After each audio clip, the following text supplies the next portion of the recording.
Detroit History, 1938. The Voodoo Cult Among Negro Migrants in Detroit by Beynon. Abstract. The Nation of Islam, usually known as the Voodoo Cult, belongs to a chain of movements arising out of the growing disillusionment and race consciousness of recent Negro migrants to northern industrial cities. The attention of the general public has been directed to sensational episodes in the history of this cult, such as the occurrence of human sacrifice, but the reorientation of the personality of its members has been ignored. The members of the cult have been isolated from the social organization of the community in which they lived, but they have maintained their functional relationship in the metropolitan economy from which they derive their means of livelihood and in which they have been able to make more satisfactory adjustments. As a result of the teaching of this cult, they have gained a new conception of themselves and regard themselves as superior, rather than inferior, to other people. The Negro sect, known to its members as the Nation of Islam or the Muslims, but to the police as the Voodoo Cult, has significance for social science research partly because of its synthesis of heterogeneous cultural elements and partly because of its unique expression of race consciousness. If the movement be viewed as the life cycle of a cult, however, its various phases tend to show an orderly progression through which the attitudes of its devotees were molded to a common pattern. They developed among them a way of living which isolated them to a certain extent from all persons not members of their cult, even though they themselves remained scattered among an urban population of their own race and color. In their trade relations, the members of this cult have continued to live, like other Negroes, within the ecological organization of the Negro community of Detroit. Their principal occupational adjustment has been factory labor, and thus the cult members have maintained a functional relationship with the metropolitan economy outside of the Negro community. At the same time, however, they have severed contacts with the social organization of the community in which they live, so that they have gained isolation almost as effectively as did the members of agricultural religious communities who migrated to new homes. The beginning of the movement. The prophet and founder of the cult made his first appearance among the Negroes of Detroit as a peddler. Like other Arab and Syrian peddlers, he went from house to house carrying his wares. He came first to our houses selling raincoats, and then afterward silks. In this way he could get into the people's houses, for every woman was eager to see the nice things the peddlers had for sale. He told us that the silks he carried were the same kind that our people used in their home country, and that he had come from there. So we all asked him to tell us about our own country. If we asked him to eat with us, he would eat whatever we had on the table, but after the meal he began to talk. "Now don't eat this food. It is poison for you. The people in your own country do not eat it. Since they eat the right kind of food, they have the best health all the time. If you would live just like the people in your home country, you would never be sick anymore." So we all wanted him to tell us more about ourselves and about our home country and about how we could be free from rheumatism, aches and pains. At the stranger's suggestion, a group of people was invited to one of the houses visited by him, so that on a particular evening they all might hear the story in which all alike were so much interested. Accustomed as these people were to the cottage prayer meetings of the Negro Methodist and Baptist churches, they found no difficulty in holding informal meetings in their homes. The former peddler now assumed the role of prophet. During the early period of his ministry, he used the Bible as his textbook, since it was the only religious book with which the majority of his hearers were familiar. With growing prestige over a constantly increasing group, the prophet became bolder in his denunciation of the Caucasians and began to attack the teachings of the Bible in such a way as to shock his hearers and bring them to an emotional crisis. Brother Chala Sharif told of the crisis through which he himself passed after hearing the prophet's message. "The very first time I went to a meeting, I heard him say, 'The Bible tells you that the sun rises and sets. That is not so. The sun stands still. All your lives you have been thinking that the earth never moved. Stand and look toward the sun and know that it is the earth you are standing on which is moving.' Up to that day I always went to the Baptist church. After I heard that sermon from the prophet, I was turned around completely. When I went home and heard that dinner was ready, I said, 'I don't want to eat dinner. I just want to go back to the meetings.' I wouldn't eat my meals, but I goes back that night and I goes to every meeting after that. Just to think that the sun above me never moved at all and that the earth we are on was doing all the moving. That changed everything for me. The report of the Prophet's message spread through the Negro community. Many of those who heard him invited their friends and relatives to come to the meetings, appealing either to their curiosity or to deeper interests. The attendance at the house meetings increased so much that the Prophet was compelled to divide his hearers into several groups, the members of each of which were permitted to hear his message only at the time assigned to their group. The inconvenience was so obvious that the Prophet's followers readily contributed money sufficient to hire a hall which was fitted up as the temple. The Prophet. Although the Prophet lived in Detroit from July 4, 1930, until June 30, 1934, virtually nothing is known about him, save that he came from the East and that he called the Negroes of North America to enter the Nation of Islam. His very name is uncertain. He was known usually as Mr. Wali Farad or Mr. W. D. Farad, though he used also the following names: Professor Ford, Mr. Farad Muhammad, Mr. F. Muhammad Ali. One of the few survivors who heard his first addresses states that he himself said, "My name is W. D. Farad, and I came from the holy city of Mecca. More about myself I will not tell you yet, for the time has not yet come. I am your brother. You have not yet seen me in my royal robes." Legends soon sprang up about this mysterious personality.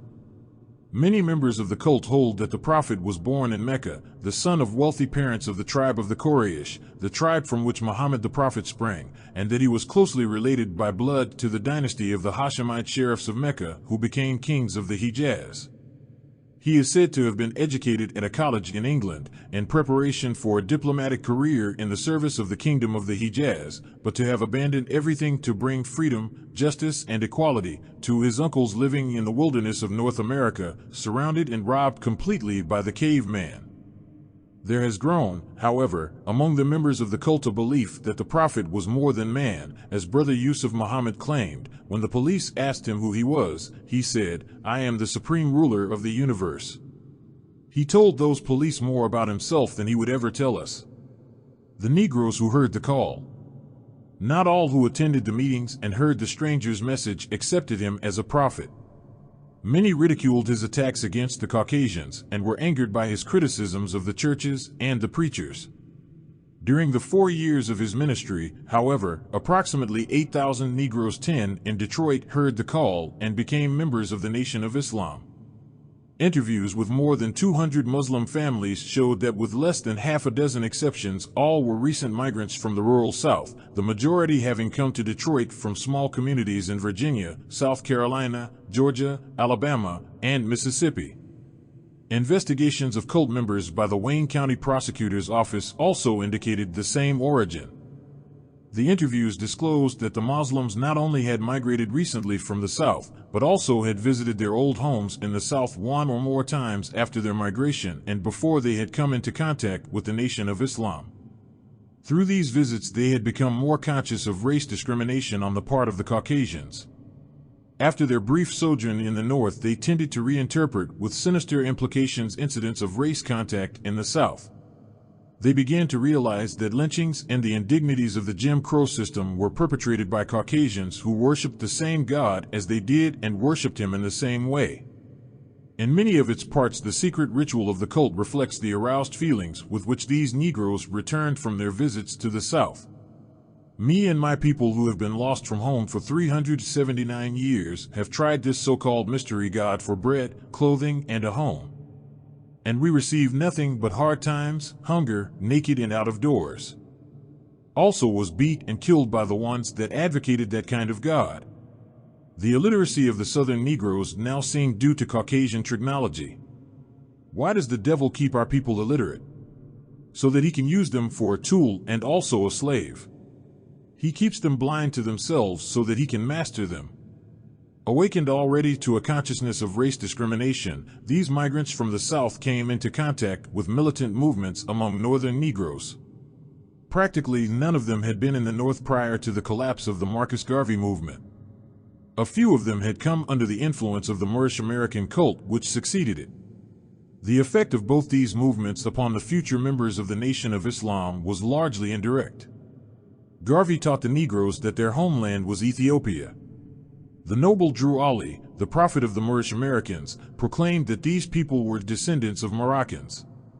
The newer migrants entered a social milieu in which the atmosphere was filled with questions about the origin of their people. Long before their new prophet appeared among them, they were wondering who they were and whence they had come. The migrants did not find life in the north as pleasant as they had expected it to be when first they came to the land of hope, as the north was known in Negro poetry and song. The Depression deprived them of their means of livelihood, and they suffered their first experience of urban destitution. Though public relief came to their rescue, the attitudes shown by the welfare agents increased their hatred of the Caucasian civilization. Forced to stand waiting for hours to receive their dole, these people began to believe that race discrimination was evident in the North as well as in the South. The welfare workers, including those even of their own race, became symbolic of all that these people hated. An Asiatic trend among Negro dole recipients of the Elmwood district, noted at the time as a passing whim, today came back with horror to two women welfare workers on learning that the fanatical Robert Harris had intended them for human sacrifices as infidels. Harris stated to the police that each of these was a no-good Christian and that they would have been sacrificed if he knew where he could have found them. A further disillusionment came from their own physical discomfort resulting from life in crowded quarters in a northern city. Unaccustomed to the climate of the North, and especially to its winters, these people soon developed many bodily ailments. Their condition is described by the prophet Farad in his teaching. He had fever, headaches, chills, gripe, hay fever, regular fever, rheumatism, also pains in all joints. He was disturbed with foot ailment and toothaches. His pulse beat more than 88 times per minute, therefore he goes to the doctor every day and gets medicine for every day in the year, one after each meal and 3 times a day, also one at bedtime. The migrants realized that they suffered much more physical pain than they had in their old homes. They connected this suffering with the civilization of the white man to whose cities they had come. Even before they met the prophet, they had begun to blame the Caucasian for their aches and pains. The organized cult. Maladjusted migrant Negroes came into contact with the prophet at the informal meetings in their own homes. With the change to temple services, the movement took on a more formal character. The teaching became systematized. Membership was recognized and registered. The movement itself became organized in a hierarchical manner. The prophet's message was characterized by his ability to utilize to the fullest measure the environment of his followers. Their physical and economic difficulties alike were used to illustrate the new teaching. Similarly, biblical prophecies and the teaching of Marcus Garvey and Noble Drew Ali were cited as foretelling the coming of the new prophet. As additional proofs of his message, the prophet referred his followers to the writings of Judge Rutherford of Jehovah's Witnesses, to a miscellaneous collection of books on Freemasonry and its symbolism, and to some well-known works, such as Breasted's Conquest of Civilization and Hendrik van Loon's Story of Mankind. Since many of these people were illiterate, it became necessary to organize classes in English so that they might be able to read the proofs about themselves. They were also instructed to purchase radios in order that they might listen to the addresses of Judge Rutherford, Frank Norris, the Baptist fundamentalist, and others. The prophet explained to the people that the recommended books and addresses were symbolic and could be understood only through the interpretation which he himself would give at the temple services. The Quran itself was soon introduced as the most authoritative of all texts for the study of the new faith. The prophet, however, used only the Arabic text which he translated and explained to the believers. Here too they were completely dependent upon his interpretation. To give more systematic character to his teaching, the prophet himself prepared certain texts which served as authoritative manuals of the religion and were memorized verbatim by all who became members of the Nation of Islam. The prophet's teaching was in substance as follows: the black men in North America are not Negroes, but members of the lost tribe of Shabazz, stolen by traders from the holy city of Mecca 379 years ago. The prophet came to America to find and to bring back to life his long-lost brethren, from whom the Caucasians had taken away their language, their nation, and their religion. Here in America they were living other than themselves. They must learn that they are the original people, noblest of the nations of the earth. The Caucasians are the colored people, since they have lost their original color. The original people must regain their religion, which is Islam, their language, which is Arabic, and their culture, which is astronomy and higher mathematics, especially calculus. They must live according to the law of Allah, avoiding all meat of poison animals, hogs, ducks, geese, possums, and catfish. They must give up completely the use of stimulants, especially liquor. They must clean themselves up, both their bodies and their houses. If in this way they obeyed Allah, He would take them back to the paradise from which they had been stolen, the holy city of Mecca. Those who accepted this teaching became new men and women, or, as the Prophet expressed it, were restored to their original and true selves. As a mark of this restoration, the Prophet gave them back their original names which the Caucasians had taken from them. Since a sum of money, usually $10, was required to secure the original name, this work must have been extremely profitable to the Prophet. Each new believer wrote a separate letter asking for his original name, which the Prophet was supposed to know through the Spirit of Allah within him. Examples of the changed names are: Joseph Shepard became Jam Sharif. Lindsay Garrett became Haziz Allah. Henry Wells became Anwar Pasha. William Blunt became Sharif Allah. Apparent mistakes sometimes occurred when 3 or more brothers applied for new names, neglecting to mention in their letters that they were blood brothers.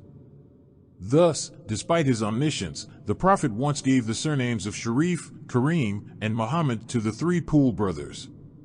The Prophet explained this seeming mistake as due to his divine knowledge of the different paternity of the 3 brothers. The people who secured the new names value them as their greatest treasure. I wouldn't give up my righteous name. That name is my life. They became so ashamed of their old slave names that they considered that they could suffer no greater insult than to be addressed by the old name. They sought to live in conformity with the law of Islam as revealed to them by the Prophet, so that they might be worthy of their original names. Gluttony, drunkenness, idleness, and extramarital sex relations, except with ministers of Islam, were prohibited completely. They bathed at least once a day and kept their houses scrupulously clean, so that they might put away all marks of the slavery from which the restoration of the original name had set them free. The rapid increase in membership made necessary the development of a formal organization. Subsidiary organizations had been established as the need for them arose. Chief of these was the University of Islam, to which the children of Muslim families were sent rather than to the public schools. Here they were taught the knowledge of our own, rather than the civilization of the Caucasian devils. Courses were given in higher mathematics, astronomy, and the general knowledge and ending of the spook civilization. That women might keep their houses clean and cook food properly, there was established the Muslim girls' training and general civilization class. Fear of trouble with the unbelievers, especially with the police, led to the founding of the Fruit of Islam, a military organization for the men who were drilled by captains and taught tactics and the use of firearms. Each of these organizations was under the control of a group of officers trained specially by the Prophet for their task. Finally, the entire movement was placed under a minister of Islam and a corps of assistant ministers, all of whom had been selected and trained by the Prophet. Within 3 years, the Prophet not only began the movement but organized it so well that he himself was able to recede into the background, appearing almost never to his followers during the final months of his residence in Detroit. This was undoubtedly an important factor in the cult's survival after the Prophet's departure. Schisms and persecutions. Inherent apparently in the Prophet's message were certain teachings which, from the very beginning of the movement, led to schisms within the membership of the cult and to persecution from without. The Prophet proclaimed that his followers did not belong to America. They were citizens of the holy city of Mecca, and their only allegiance was to the Muslim flag.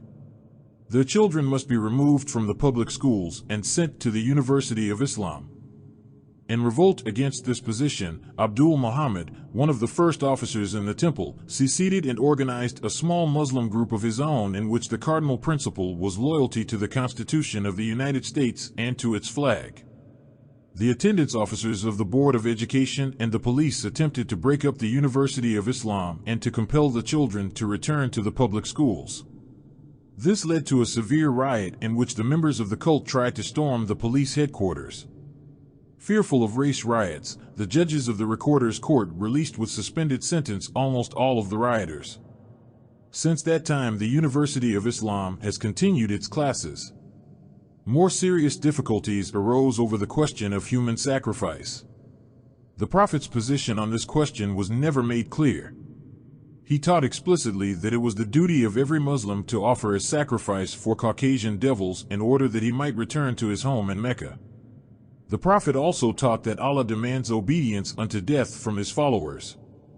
No Muslim dare refuse the sacrifice of himself or of his loved ones if Allah requires it.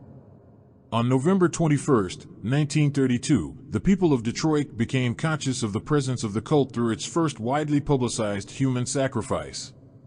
A prominent member, Robert Harris, renamed Robert Kareem, erected an altar in his home at 1249 Du Bois Street and invited his roomer, John J. Smith, to present himself as a human sacrifice so that he might become, as Harris said, the savior of the world.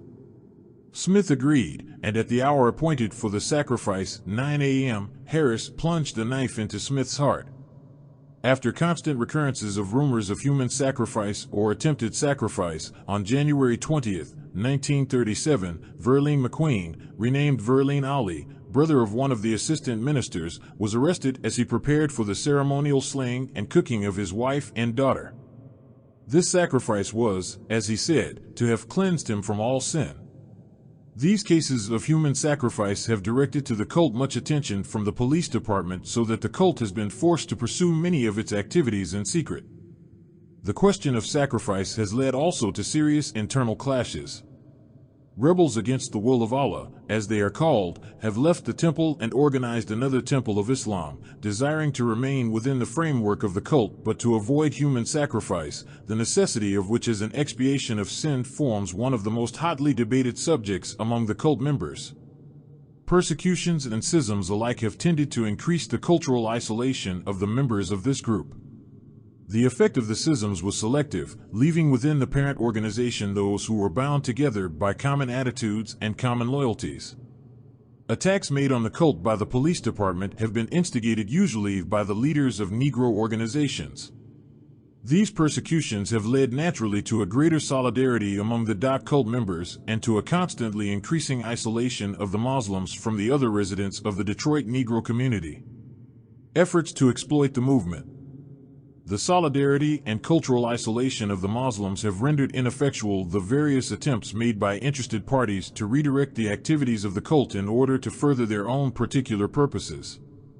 The first of these efforts was made by the communists in 1932, but the cult members rebuffed their appeal. Then came Major Takahashi, a reserve Japanese officer, who sought to lead the Muslims to swear allegiance to the Mikado. Only a small minority of the members followed him into the new movement. He organized the development of our own. With his deportation, this schismatic movement came to naught. An Ethiopian, Wixwixerdes J. Shalulixoxes, sought in June 1934 to reorganize the movement as a means of sending financial support to Ethiopia. This too was unsuccessful. At present, the members of the cult have come under the influence of certain anti-union interests and talk violently of the war of the CIO against Allah and the need of removing from the planet Earth all union organizers. While this trend seems very pronounced at present, it is unlikely to leave any permanent impression upon the movement, and still less likely to detach from the Nation of Islam any of its members. Adjustments of cult members in the urban economy. At the time of their first contact with the Prophet, practically all the members of the cult were recipients of public welfare, unemployed, and living in the most deteriorated areas of Negro settlement in Detroit. At the present time, there is no known case of unemployment among these people. Practically all of them are working in the automobile and other factories. They live no longer in the slum section around Hastings Street, but rent homes in some of the best economic areas in which Negroes have settled. They tend to purchase more expensive furniture, automobiles, and clothes than do their neighbors even in these areas of higher class residence.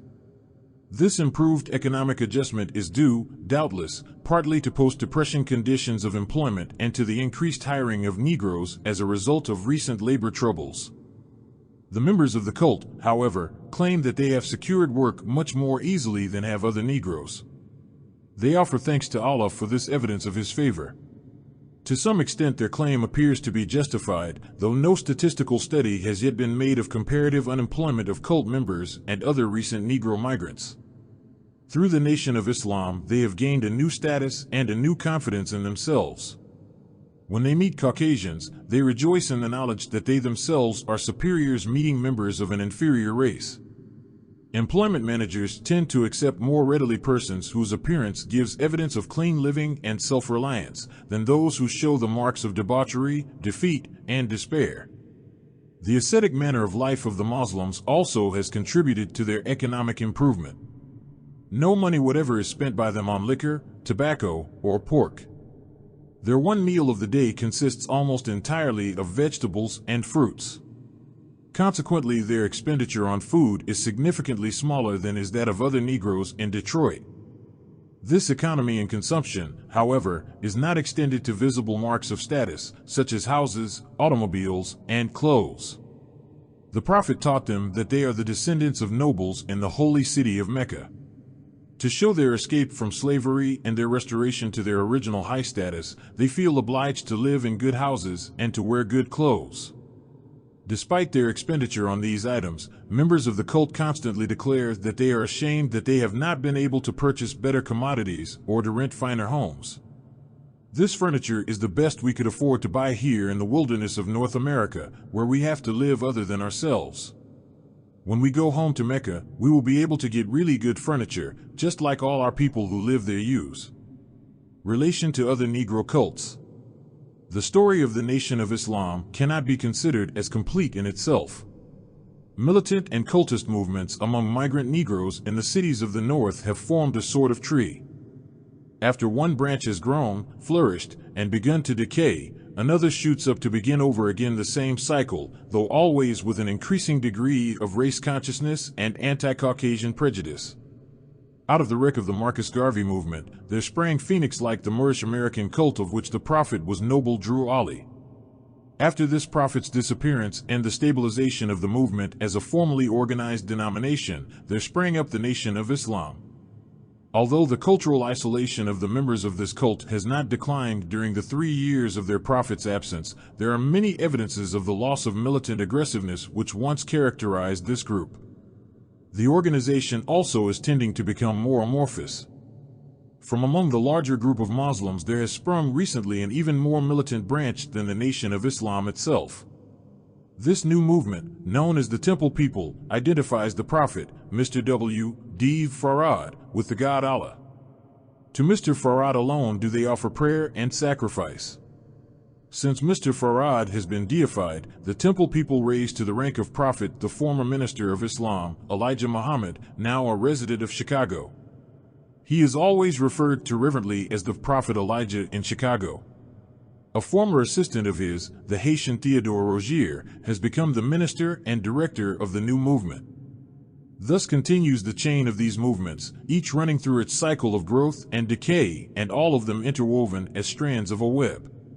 Fundamental to them all is the effort of migrant Negroes to secure a status satisfactory to themselves after their escape from the old Southern accommodation of white and Negro.